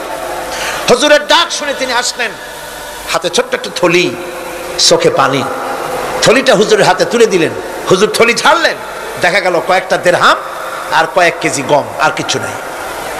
হুজুর তাকালেন, দেখছেন আবু বকর রাদিয়াল্লাহু তাআলা আনহু চোখের পানিতে দাড়ি ভিজে ভিজে পড়তেছে। হুজুর বললেন, আমার সাহাবীরা, আজ তোমরা সকলে মিলে যে দান করেছো, সেই দানের তুলনায় আবু বকর যে দান করেছে আল্লাহ রাব্বুল আলামিনের কাছে তা বেশি মূল্য হয়েছে। মনের মধ্যে অনেকের প্রশ্ন জাগলো, কেমন করে তা হলো? আমরা এত এত দিলাম। হুজুর জিজ্ঞেস করলেন, ও সাহাবী, তুমি কত দিয়েছো, বাড়ি কত আছে? তিনি বললেন, এত দিছি, এত আছে। তুমি কত দিয়েছো, কত রেখে এসেছো? প্রত্যেকে এরকম বলল। হযরতে ওসমান, হযরতে ওমর, হযরতে আলী রিদওয়ানুল্লাহ তাআলা আলাইহিম আজমাইন, তারাও বললেন, অর্ধেক এনেছি, অর্ধেক থুয়ে আসছি, 2 ভাগ এনেছি, 1 ভাগ রেখে আসছি। সব শেষে নবীজি হযরত আবু বকর রাদিয়াল্লাহু তাআলা আনহুকে প্রশ্ন করলেন, আবু বকর, তুমি কি এনেছো আর বাড়ি কি রেখে এসেছো? হযরত আবু বকর বলেন, ইয়া রাসূলুল্লাহ, ইয়া হাবিবাল্লাহ, আমার বাড়িতে জাগতিক সম্পদ বলতে যা বুঝায় সবটুকু এনে নবীজির কদম মোবারকে দান করে দিয়েছি। আবু বকরের ঘরে এখন আল্লাহ আর তার রাসূল ছাড়া কোনো জিনিস বাকি নাই, যা ছিল সব এনেছি। হুজুর জিহাদে রওনা হলেন 30,000 সৈন্য সাথে, 30 সহস্র সৈন্য নিয়ে নবীজি তাবুকের দিকে চললেন। পথের মধ্যে হযরত আব্দুল্লাহ এসে হুজুরের সামনে দাঁড়ায় গেছেন। আব্দুল্লাহ এসে বলেন, ইয়া রাসূলুল্লাহ, একটু দাঁড়ান। এই জিহাদে মেয়ে লোক পুরুষেরা সাহাবীরা সবাই প্রাণ ভরে দান করলো, কিন্তু আমি এমন এক বান্দা, আল্লাহর কিছুই দিতে পারলাম না। আমার তো দেওয়ার মতো কিছুই নাই হুজুর, আমার দেওয়ার মতো কিছুই নাই, তবে আমি আপনার কাছে দোয়া চাই, আপনি দোয়া করুন আমি যেন এই যুদ্ধে, এই জিহাদের ময়দানে আমি যেন শহীদ হতে পারি। নবীজি বললেন একটু বাকল নিয়ে আসো গাছের। একটা গাছের বাকল আনা হলো। এই বাকলটা হুজুর নিজ হাতে আব্দুল্লাহর হাতে বাঁধা দিলেন আর বললেন, রব্বুল আলামিন, আমি আব্দুল্লাহর রক্ত কাফেরদের জন্য হারাম করে দিলাম। হযরত আব্দুল্লাহ কেঁদে জার জার হয়ে যাচ্ছেন, বলছেন, ইয়া রাসূলুল্লাহ, আমি চাইলাম শহীদ হব আর আপনি আমার রক্তকে কাফেরদের জন্য হারাম করে দিলেন। হুজুর বলেন, আব্দুল্লাহ রে, এখন যদি তোমার মৃত্যু জ্বরের ভিতরে হয়, আল্লাহ রাব্বুল আলামিন তোমারে শাহাদাত নসিব করে দিবেন। তাবুকের ময়দানে হুজুর চলে গেলেন। কয়েকদিন পরে খবর আসলো হুজুরের কাছে, আব্দুল্লাহ কয়েকদিন জ্বর ভোগ করে আব্দুল্লাহ মারা গিয়েছেন। হুজুর বললেন, তার জানাজার ব্যবস্থা করো, কাফন দাফনের ব্যবস্থা করো। ব্যবস্থা হয়ে গেল। রাতের বেলায় দাফন হবে। একজন লোক কবরের কাছে দাঁড়ায় টিম টিম করে একটা আলো নিয়ে দাঁড়ায় আছে, আর একজন লোক কবরের ভিতরে নেমেছেন। দুই ব্যক্তি লাশ দুই হাতে উঁচু করে নিয়ে আসতেছেন কবরের কাছে। যিনি কবরের ভিতরে দাঁড়ানো, তিনি বলতেছেন, লাশ বহন করে তোমরা যে দুইজন আনতেছো, লাশের সাথে খবরদার বেয়াদবি করো না, তোমাদের ভাইয়ের সঙ্গে আদব করো। এই বলে কবরের ভিতরে যিনি দাঁড়িয়েছিলেন তিনি লাশটারে ধরলেন। কবরের ভিতরে দাঁড়ায় যিনি লাশ ধরেছেন, লাশকে কবরে শোয়াই দিয়েছেন, তিনি আর কেউ নন, তিনি বিশ্ব নবী মুহাম্মদুর রাসূলুল্লাহ। নিজের হাতে হযরত আব্দুল্লাহকে শোয়াই দিলেন। লাশ বহন করে যে দুইজন আনলেন, তার একজন হলেন হযরত আবু বকর আর একজন হযরত ওমর রাদিয়াল্লাহু তাআলা আনহুমা। আর আলো নিয়ে যিনি দাঁড়িয়েছেন, টিম টিম করে জ্বলতেছেন, তিনি হযরত বেলাল। কবরের ভিতরে হযরত আব্দুল্লাহকে শুইয়ে দিয়ে উপরে মাটি দিয়ে নবীজি কবরের দুই দিকে হাত দিয়া আল্লাহ রাব্বুল আলামিনের দরবারে ফরিয়াদ তুললেন, রব্বুল আলামিন, আমি আজকে সন্ধ্যা পর্যন্ত এই আব্দুল্লাহর প্রতি রাজি ছিলাম, খুশি ছিলাম, আল্লাহ গো, তুমি আব্দুল্লাহর প্রতি রাজি হয়ে যাও। হযরত ইবনে মাসউদ রাদিয়াল্লাহু তাআলা আনহু পাশে দাঁড়ানো ছিলেন। চিৎকার দিয়ে কেঁদে কেঁদে বললেন, আয় আল্লাহ তাআলা, এই কবরের ভিতরে আজকে আব্দুল্লাহর লাশটা না হইয়া যদি আমার লাশ হতো, আমার ভাগ্যটা খুলে যেত। শহীদের মর্যাদা আল্লাহ পাকের কাছে সব থেকে বেশি। এই শহীদের পথ নিয়ামত প্রাপ্তদের পথ। যারা নিয়ামত পেয়েছে পৃথিবীতে, নবীজিন, সিদ্দিকিন, শুহাদা, এরাই হচ্ছেন নিয়ামত প্রাপ্ত। আল্লাহর রাস্তায় জীবন দেওয়ায় যে মজা, পৃথিবীতে আর কোনো কিছুতে সেই মজা নাই। হযরত ওমর রাদিয়াল্লাহু তাআলা আনহু দোয়া করতেন, আল্লাহুম্মা রযুকনি শাহাদাতান ফি সাবিলিক ওয়াজআল মাউতি ফি বালাদি রাসূলিক। আয় আল্লাহ, তুমি আমাকে শাহাদাতের মত আমাকে দান করো। শাহাদাতের তামান্না প্রত্যেকটি মুসলমানের ভেতরে থাকতে হবে। শহীদ হওয়া যাবে ইসলামের জন্য। সময় হয়তো আসতে পারে, হয়তো এমন সময় আসতে পারে যখন কোরআনের মর্যাদাকে টিকে রাখার জন্য, সুন্নতে নববীকে টিকে রাখার জন্য জান দেওয়া লাগতে পারে। তখন কি আপনারা জীবন দিতে পারবেন?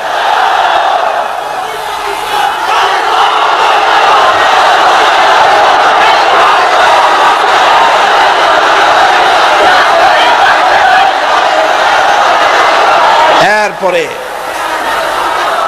চতুর্থ নম্বরে হচ্ছে সালিহিন। চতুর্থ নম্বরে কি? সালিহিন। সালিহিন হচ্ছে জীবনের প্রত্যেকটি ক্ষেত্রে যারা একনিষ্ঠভাবে আল্লাহর বিধান পালন করেছেন, যারা পুণ্যের সাথে সুদৃঢ় থেকেছেন, যারা অটল থেকে পুণ্যের সাথে, হকের সাথে অটল থেকেছেন, কোন অবস্থাতেই ইসলামী আদর্শের বিরুদ্ধাচরণ করেনি, তারাই হচ্ছেন সালিহিন। ইসলামের আদর্শ ছাড়ে নাই, পরিত্যাগ করে নাই, জীবনের সবকিছুর বিনিময় এটাকে আঁকড়ে ধরে থেকেছেন, ইসলামী আদর্শের পরিপন্থী কিচ্ছু করেন নাই। এরা হচ্ছেন সালিহিন। কোন আলহামদুলিল্লাহ। আল্লাহর অনুগ্রহ প্রাপ্ত কয় শ্রেণী? 4 শ্রেণী। নবীজিন, সিদ্দিকিন, শুহাদা, সালিহিন, এই 4 শ্রেণীর লোকেরাই হচ্ছে নিয়ামত প্রাপ্ত। আমরা বলেছি সিরাতাল্লাযীনা আন'আমতা আলাইহিম গায়রিল মাগদুবি আলাইহিম ওয়ালাদ-দাল্লিন। নিয়ামত প্রাপ্তদের পথ চাই, অনুগ্রহ প্রাপ্তদের পথ, আর অভিশপ্ত পথভ্রষ্টদের পথ আমরা চাই না, আমরা পরিহার করে চলবো। এটা একটু ওয়াদাও বটে। যারা অভিশপ্ত, যারা পথভ্রষ্ট, ওরা কারা? মাগদুব এবং দল্লিন। মাগদুব হচ্ছে অভিশপ্ত, দল্লিন হচ্ছে পথভ্রষ্ট। দুনিয়ার সমস্ত মুফাসসিরিন, মুহাদ্দিসিন সব একমত, মাগদুব হচ্ছে ইহুদিরা। মাগদুব কারা? বলেন না কারা? আর দল্লিন, অভিশপ্ত কারা? খ্রিস্টানেরা। বলেন কারা? একটুখানি জোরে সোরে দরুদ শরীফ পড়েন। সালাতুন ইয়া রাসূলুল্লাহ আলাইকুম, সালামুন ইয়া হাবিবাল্লাহ আলাইকুম। জোরে পড়েন।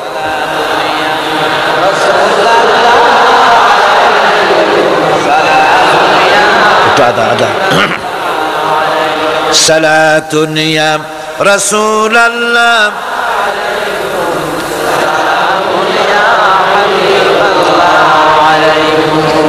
ভাইরা, ইহুদিদের অভিশপ্ত হওয়ার কারণটা কি? আল্লাহ রাব্বুল আলামিন বলেন, শোনো কারণ কি।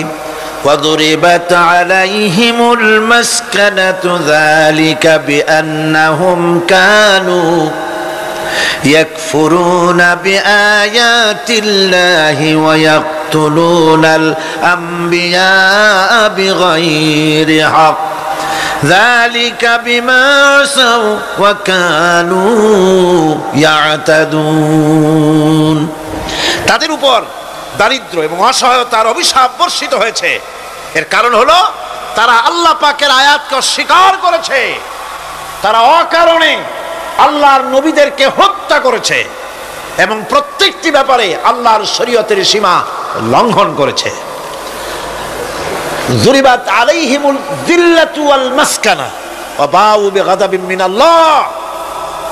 আল্লাহ পাক বলেছেন, চিরকাল ইহুদিরা অভিশপ্ত, তাদের কোনো আবাসস্থল হবে না, সারা জীবন ঘুরে বেড়াবে। আপনারা বলবেন, কই ঘুরে বেড়ায় না তো, তাদের তো জায়গা হইছে জেরুজালেমে, ইসরায়েলে, সেখানে তারা জায়গা করে নিয়েছে।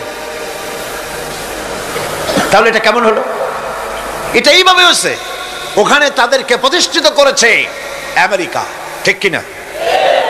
আল্লাহ পাক কোরআন শরীফের মধ্যে বলেছেন, যদিও মানুষের সাহায্যে কোনো জায়গায় তাদেরকে আল্লাহর ইচ্ছায় অথবা মানুষের সাহায্যে কোথাও যদি জায়গা হয়ও, অপমানের জীবন যাপন করতে হবে সারাটা জীবন, কিয়ামত পর্যন্ত দুঃখে দুঃখে মরতে হবে, দেশে দেশে ঘুরে বেড়াতে হবে ভিক্ষুকের মতো।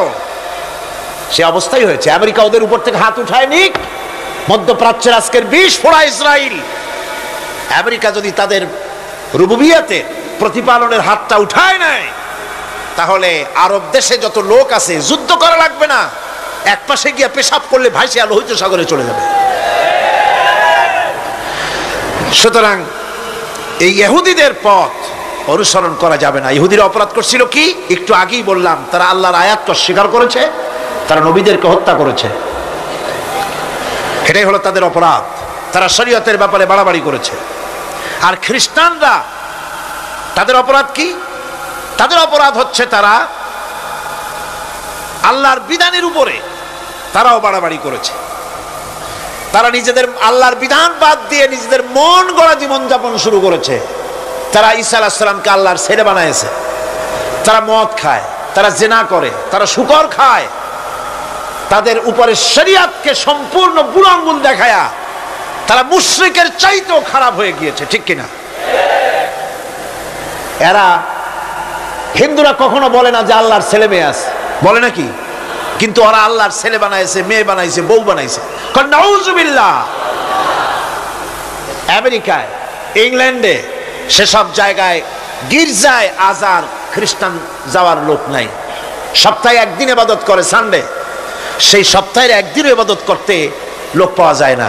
সেদিন তারা ফুর্তিনার্তি করার জন্য বউ বাচ্চা নিয়ে মদ টদ নিয়ে সিবেচে গিয়ে কাপড় চোপড় ভালাইয়া যা খুশি তাই করে, তারা মসজিদে আসে না, কি বলে গির্জায় যায় না। ফলে আমার নিজের চোখে দেখেছি বহুত গির্জা এমন আছে যার সামনে লেখা আছে ফর সেল, বিক্রয়ের জন্য। এই সাইনবোর্ড যখন লাগায় এলাকার মুসলমানেরা চান্দা তুলিয়া গির্জা কিনা সব সমানে মসজিদ বানাইতেছে। ইংল্যান্ডে আজ থেকে 100 বছর আগে মসজিদ ছিল মাত্র একটা, সেই গ্রেট ব্রিটেনে এখন মসজিদের সংখ্যা 7000-এর উপরে। আলহামদুলিল্লাহ।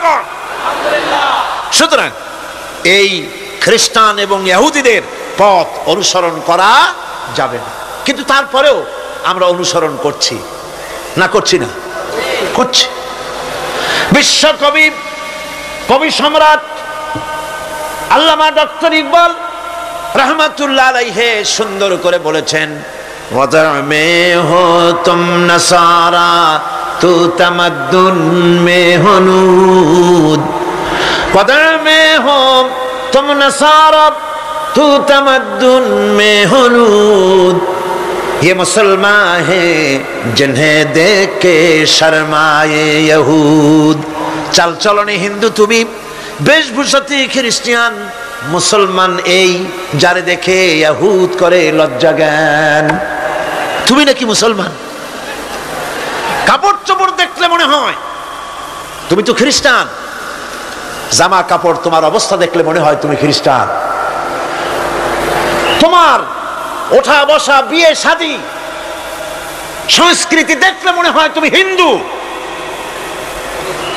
আর তোমার লেনদেন দেখলে ইহুদিরা পর্যন্ত তোমাকে ঘৃণা করে।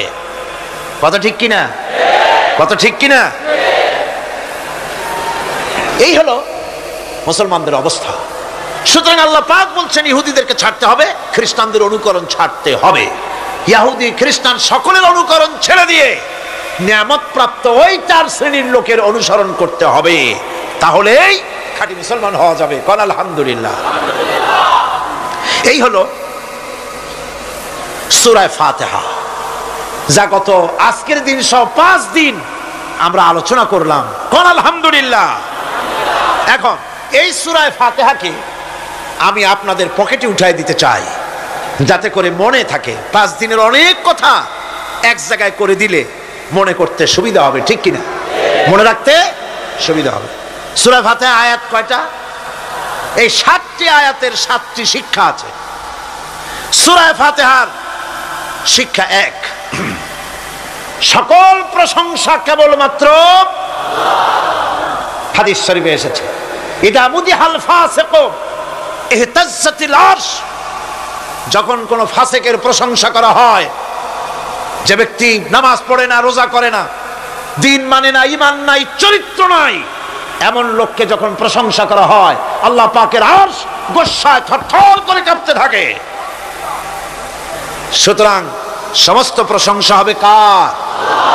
পার্লামেন্টে যখন বাজেট বক্তৃতা হলো, বাজেটের উপরে 39 ঘন্টা আলোচনার সুযোগ এলো। আমি দেখলাম প্রত্যেকেই আলোচনার সময় বলছেন, আমি স্মরণ করছি সহস্র বছরের অমুক, শ্রেষ্ঠ অমুক, আমার নেতা অমুক, এভাবে বলছে। প্রত্যেকেই দাঁড়িয়ে বলছে আমি স্মরণ করি অমুক আর তমুক। আমি খুব চিন্তায় পড়ে গেলাম, আহারে, পৃথিবীর 2য় বৃহত্তম মুসলিম দেশ, আমার আল্লাহর নাম উঠছে না। আমি সময় পেলাম 25 মিনিট। তথ্য মন্ত্রণালয়ের কলিজা তো পুঁটি মাছের মতো বড়, সেই জন্য আমার বক্তব্য তারা দেয় নাই।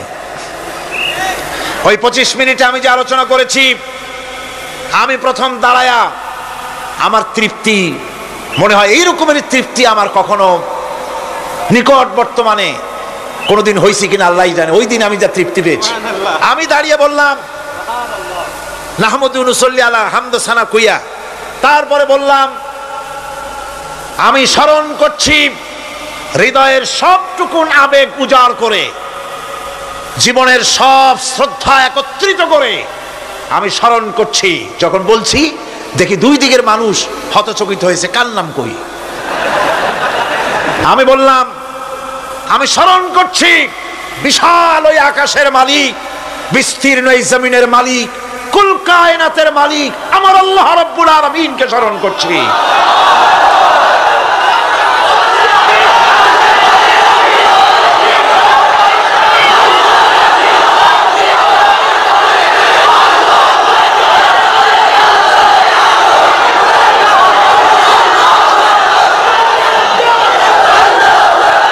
সুতরাং আমি দারুণ তৃপ্তি পেয়েছি।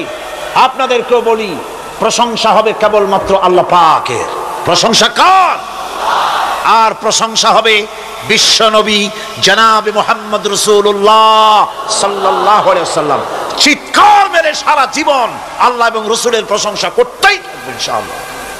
আমাদের করতে হবে, মুসলমানদের দায়িত্ব। আর প্রশংসা করব যারা আমার রাসূলের, আল্লাহর হুকুম মানে আর আমার রাসূলের অনুসরণ অনুকরণ যারা করে, তারা আমাদের সম্মানের পাত্র, আলহামদুলিল্লাহ। 2, শেষ বিচারের একমাত্র মালিক হচ্ছেন আল্লাহ পাক। সূরা ফাতিহার দ্বিতীয় শিক্ষা,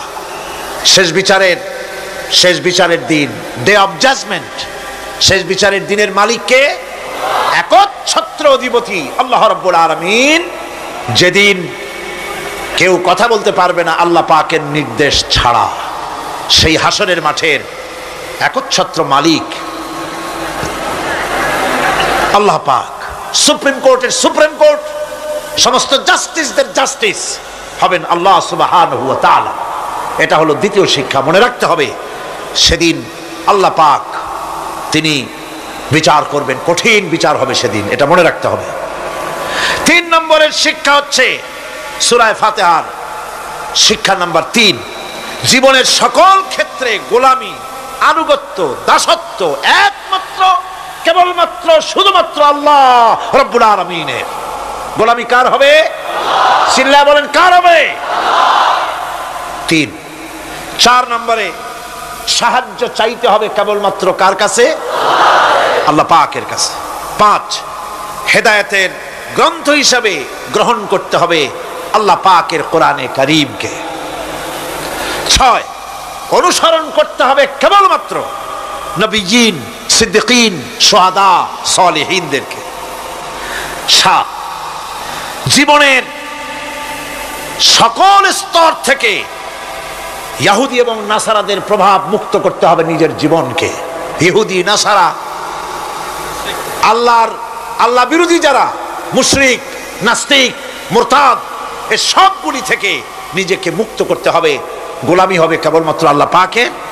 আর এইভাবে 7টি আয়াতের 7টি শিক্ষা আপনাদের সামনে পেশ করলাম। আল্লাহ রাব্বুল আলামিন এগুলি যেন মানার তৌফিক আমাদের দেন, আমরা বলি আমিন। আরো জোরে বলেন আমিন। বন্ধুগণ, গায়রিল মাগদুবি আলাইহিম ওয়ালাদ-দাল্লিন আমরা পড়ি, ইহুদি এবং খ্রিস্টানের পথ অনুসরণ করব না বলি, কিন্তু এই তো 1 জানুয়ারি আসতেছে। 1 জানুয়ারি 1997 সন, 31 ডিসেম্বর রাত 12টা 1 মিনিটের সময় বাংলাদেশের শহর সমূহে বাজি পোড়ানো শুরু হয়। কথা ঠিক কিনা? আমি জিজ্ঞেস করতে চাই, এটা কি খ্রিস্টানের দেশ? জোরে বলেন, এটা কি খ্রিস্টানের দেশ? অবশ্য আমাদের দেশে খ্রিস্টান, হিন্দু, বৌদ্ধ যারা আছে তারাও আমাদের নাগরিক, সন্দেহ নাই। কিন্তু এই দেশ হচ্ছে পৃথিবীর 2য় বৃহত্তম মুসলিম দেশ। খ্রিস্টানেরা নববর্ষ উদযাপনের জন্য বাজি পোড়াক, ফুর্তি করুক, যা বললায় তাই করুক, কিন্তু একজন মুসলমান এই নববর্ষ উদযাপনের জন্য বাজি পোড়াতে পারে না, বোমা ফুটাতে পারে না, ফুর্তি করতে পারে না। কোন মানে নাই, জাস্টিফিকেশন নাই। এটা যদি করা হয় আপনি খ্রিস্টানদের গোলামি করছেন, এটাই প্রমাণিত হবে। 1 বৈশাখ নববর্ষ উদযাপন করা হয় আমাদের দেশে। আজ 2-4 বছর ধরে শুরু হয়েছে 1 বৈশাখ উদযাপন করা। 1 বৈশাখে সকালবেলায় বাসন্তী রঙের শাড়ি পরে সারা রাত রাস্তায় আলপনা এঁকে রমনা লেকের পাশে গিয়ে যুবতী আর যুবকরা বাসন্তী রঙের শাড়ি পরে সূর্য উদয়ের পানে করো জোড়ে সেদিকে তাকিয়ে বলে, এসো হে নব বৈশাখ স্বাগতম হে। বৈশাখ বলে, বাবাজিরা আমারে ডাকতেছো? ওয়েট এন্ড সি, অপেক্ষা করো, আসতেছি।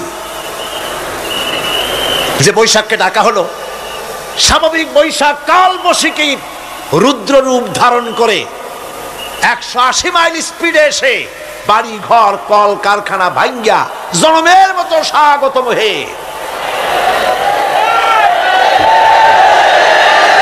এরপর রাজনৈতিক নেতৃবৃন্দ এবং বুদ্ধিজীবী ছাত্রছাত্রী শিক্ষক এক শ্রেণীর শিক্ষক বৃন্দ মঙ্গল প্রদীপ জ্বালিয়ে দিনের সূচনা করেন। কুকুরের মুখোশ, গাধার মুখোশ, কুমিরের মুখোশ পরে মিছিল করেন। ঢোল আরো কি হাবিজাবি বাজাইয়া ফুর্তির চোটে সিটই পড়বে না খাড়া হয়ে থাকবে দিশা করতে পারে না, ঠিক কিনা কন? আমি জিজ্ঞেস করি, পয়লা বৈশাখের সাথে উদযাপন, নববর্ষ উদযাপনের সাথে মুখোশ পরার সম্পর্ক কি? গরু আর গাধার শুকরের মুখোশ পরে আপনি কি বুঝাতে চান যে নতুন বছরটা জাতির সাথে গাধার মতো ব্যবহার করবেন অথবা কুকুরের মতো? নাউযুবিল্লাহি মিন যালিক। মুসলমানদের জন্য জায়েজ নাই, হারাম হারাম। বৈশাখের কোনো গুরুত্ব নাই। পয়লা বৈশাখ যদি কিছু করতেই হয়, ফজরের নামাজ পড়ে, দরুদ পড়ে, তেলাওয়াত করে আল্লাহর কাছে মুসলমানের দোয়া করা দরকার। আল্লাহ, বিগত বছরটা পার করেছি গুনাহ করে, নাফরমানি করে, আগামী বছর আমাদেরকে নেককার বানাও, নামাজি বানাও, চরিত্রবান বানাও, দিনদার বানাও, বছরটা দেশের জন্য, জাতির জন্য কল্যাণকর করে দাও। ভালো হইতো না? ভালো হইতো না? ভালো হতো। কিন্তু কপাল খারাপ, সংস্কৃতির নামে আসছে বেহায়াপনা। ভারতীয় উৎসব হয় বাংলাদেশে, ইন্ডিয়ান ফেস্টিভ্যাল। আমি প্রশ্ন করতে চাই সরকারের কাছে, বাংলাদেশের উৎসব ভারতে হয় কিনা? যদি বাংলাদেশের উৎসব ভারতে না হয়, বাংলার মাটিতে ভারতের উৎসব কেন?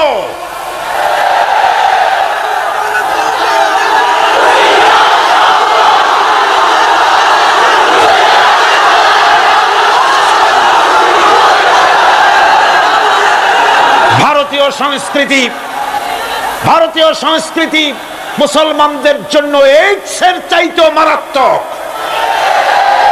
ওই সংস্কৃতির সাথে আমাদের কোনো মিল নাই। তেল আর পানি কোনোদিন মিশবে না।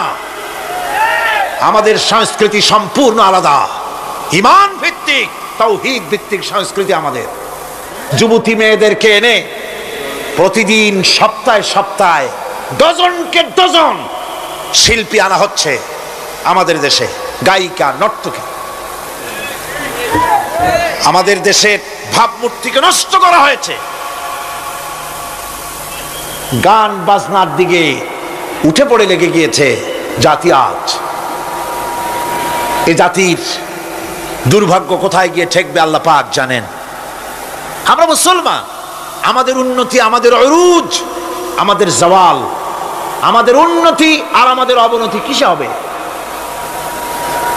বিশ্বকবি, এ জাতির হাতে যতদিন ছিল তরবারি, এ জাতির হাতে যতদিন ছিল কোরআন, গোটা পৃথিবী তার পায়ের উপরে চুমা খেয়েছে।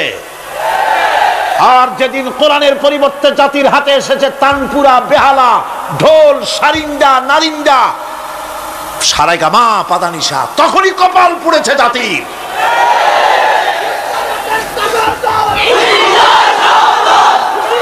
আজ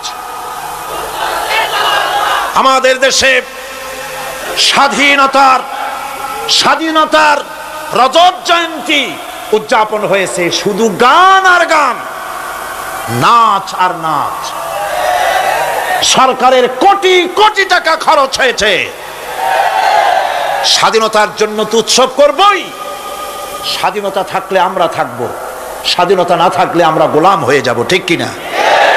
কিন্তু আমার পদ্ধতি আলাদা, আমার ইসলামের পদ্ধতি আলাদা। আমরা হিন্দুর মতো, খ্রিস্টানের মতো নাচতে পারি না, গাইতে পারি না, ঢোল বাজাতে পারি না। বিজয় এলে কি করবেন আল্লাহ শিখাই দিয়েছেন। কে শিখিয়েছে? আল্লাহ রাব্বুল আলামিন বলেন, ইযা জাআ নাসরুল্লাহি ওয়াল ফাত ورأيت الناس يدخلون في دين الله أفواجا فسبح ফাসাব্বিহ বিহামদি রাব্বিকা ওয়াস্তাগফির ইন্নাহু কানা তাওয়াবা। আল্লাহর পক্ষ থেকে যখন বিজয় আসবে, ও নবী, বিজয় যখন আসবে আল্লাহর পক্ষ থেকে, তখন আপনি দেখতে পাবেন আল্লাহর পক্ষ থেকে মদদ, বিজয় যখন আসবে দলে দলে লোক ইসলামের মধ্যে প্রবেশ করবে। এই বিজয় দেখে আপনি কি করবেন? আপনার জন্য দায়িত্ব তখন ফাসাব্বিহ বিহামদি রাব্বিকা ওয়াস্তাগফির ইন্নাহু কানা তাওয়াবা। আপনি বেশি করে ইস্তেগফার করুন, বেশি করে তাসবিহ পড়ুন। রাসূল করিম সাল্লাল্লাহু আলাইহি ওয়াসাল্লাম এই সূরা নাযিল হওয়ার পর, ইসলামের চূড়ান্ত বিজয়ের মুহূর্তে এই সূরা যখন নাযিল হলো, রাসূল করিম সাল্লাল্লাহু আলাইহি ওয়াসাল্লাম হাদিস শরীফে এসেছে সারাক্ষণ বেশিরভাগ পড়তেন সুবহানাকা আল্লাহুম্মা ওয়া বিহামদিকা নাস্তাগফিরুকা ওয়া নাতুবু ইলাইক। সুবহানাকা পড়েন, সুবহানাকা আল্লাহুম্মা ওয়া বিহামদিকা নাস্তাগফিরুকা ওয়া নাতুবু ইলাইক। রাসূল করিম সাল্লাল্লাহু আলাইহি ওয়াসাল্লামকে হযরত আয়েশা সিদ্দিকা রাদিয়াল্লাহু তাআলা আনহা জিজ্ঞেস করেছেন, হুজুর আপনি এখন এই দোয়াটা এত বেশি বেশি করতেছেন কেন? হুজুর বলেছেন, এটা আমাকে পড়তে বলা হয়েছে, আমাকে ইস্তেগফার করতে বলা হয়েছে, আমাকে তাসবিহ করতে বলা হয়েছে। অর্থাৎ বিজয়ে বিনয়ী হও, স্বাধীনতা দেন আল্লাহ, টিকায় রাখার মালিকও সে আল্লাহর প্রতি রুজু হতে হবে, মাথা নত করতে হবে। ঢোল বাজাইয়া জাতির স্বাধীনতা রক্ষা করা যাবে না। গান গে নাটক করে ভারতীয় সংস্কৃতির উলঙ্গ বেহায়া নর্তকী এনে বাংলাদেশের স্বাধীনতা রক্ষা করা যাবে না। স্বাধীনতা রক্ষা করতে পারবে ইমানদার সাহসী সরকার। ইমানদার হতে হবে, সাহসী হতে হবে। স্পষ্ট করে ভারতকে জানিয়ে দিতে হবে, বাংলাদেশের বুকের উপর থেকে ট্রানজিট দেওয়া হবে না, হবে না, হবে না। আমাদের চট্টগ্রামের এই চট্টগ্রামের পোর্টকে থামুন, চট্টগ্রামের বীর চট্টলার পোর্টকে ভারতের জন্য উন্মুক্ত হতে দেওয়া হবে না। এদেশের লক্ষ লক্ষ মানুষের জীবন যেতে পারে, ভারতকে ট্রানজিট দেব না। ভারতকে ট্রানজিট দেওয়ার অর্থ হল ভারতের সেনাবাহিনীকে বাংলাদেশকে ওয়েলকাম করা, ভারতের ডেঙ্গু জ্বর, তাদের এইডস রোগ বাংলাদেশে আমদানি করা, বাংলাদেশকে ভুটান সিকিমের মতো ভারতের গোলাম বানিয়ে দেওয়া।